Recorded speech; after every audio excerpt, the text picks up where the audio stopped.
Bom, pessoal, hoje a gente vai falar um pouco mais sobre as eleições municipais aqui para a Prefeitura de São Paulo. Eu assisti algumas entrevistas com os principais candidatos para a Prefeitura e, sinceramente, não vi nada de novo. As propostas, para mim, é mais do mesmo. Sinceramente, não tem nenhuma novidade. Seguimos sem nenhum candidato de direita, e a principal novidade que a gente tem para as eleições esse ano seria o nome do Pablo Marçal. Eu vi também alguns cenários de pesquisa de intenção de voto. Não sei até que ponto a gente pode levar a sério ou não, mas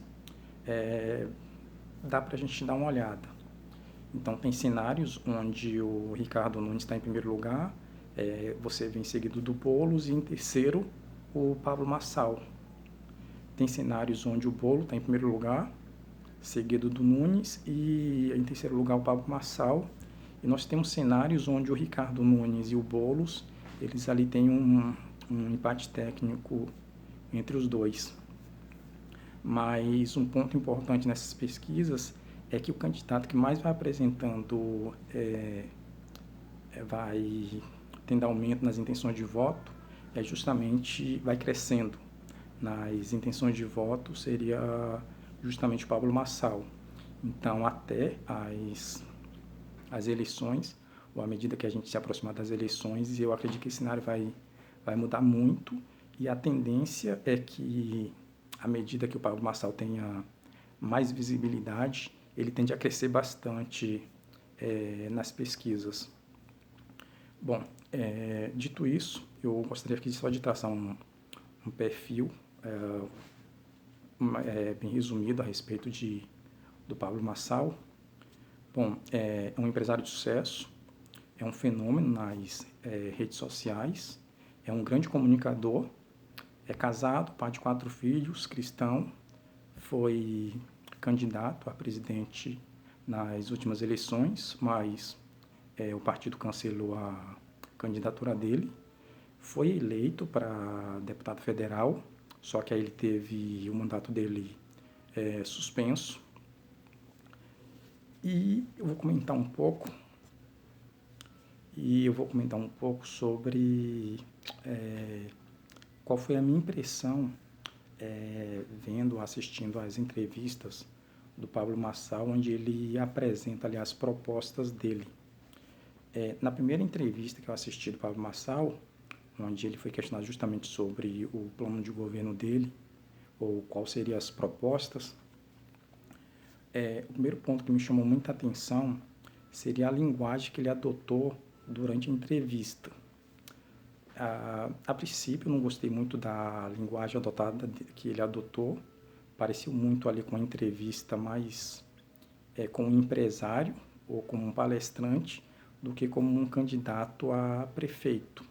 Eu achei que ele fosse adotar uma linguagem mais parecida com um político propriamente dito. Então, a princípio, eu achei isso muito negativo. Depois que eu assisti outras palestras, outras entrevistas com ele, eu acabei mudando de opinião e achei melhor não. Achei que, de fato, a linguagem que ele usa é uma linguagem mais adequada, porque, querendo ou não, a população já está muito cansada dos políticos ou da classe política. Então, assim, a linguagem que ele usa, eu acho que é uma linguagem que tende a aproximá-lo mais da população, e o povo tende a vê-lo melhor, assim, a ter uma visão melhor dele. Então, depois eu acabei mudando um pouco de opinião referente à linguagem que ele usa nas entrevistas dele. Um outro ponto referente às propostas propriamente ditas. Na primeira entrevista que eu assisti dele, que ele foi questionado justamente sobre esses pontos, referente à segurança pública, educação, sobre saúde, infraestrutura.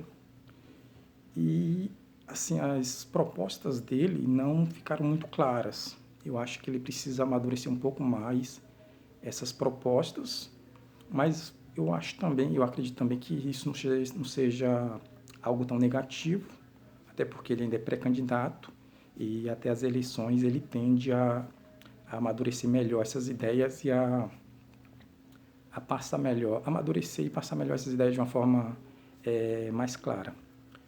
Agora sim, o que mais me chama a atenção referente à candidatura do Pablo Marçal é que ele ainda não tem uma estrutura política de peso por trás dele. Esse é o ponto que me deixa que eu acho mais crítico com relação a isso. Por quê? Ele já teve a experiência de sair candidato a presidente e a candidatura dele foi cancelada pelo partido. Teve todo um transtorno lá. Me parece que o partido dele fez aliança com outros partidos para apoiar um outro candidato e aí acabaram cancelando a candidatura dele. Ele foi eleito para deputado federal e teve o mandato dele cancelado, suspenso. Então, tudo isso acontece por falta de uma estrutura política de peso por trás, para dar suporte para ele. Agora, imagina o seguinte, imagina um cenário onde ele consiga vencer as eleições e seja eleito para prefeito de São Paulo. Então, eu vejo isso de uma forma muito crítica, se ele não tivesse a estrutura política de peso por trás dele, porque da mesma forma que aconteceu quando ele foi candidato, quando ele foi eleito para deputado federal, a mesma situação, o mesmo cenário pode acontecer se ele for eleito a prefeito de São Paulo. Lógico, isso é só especulação, mas em se tratando de política, eu acho que isso é um ponto bem importante e crítico. Não sei se você concorda comigo, não sei qual seria a sua opinião sobre isso, mas esses são alguns pontos que eu gostaria de ressaltar referente a essas eleições e ao Pablo Marçal.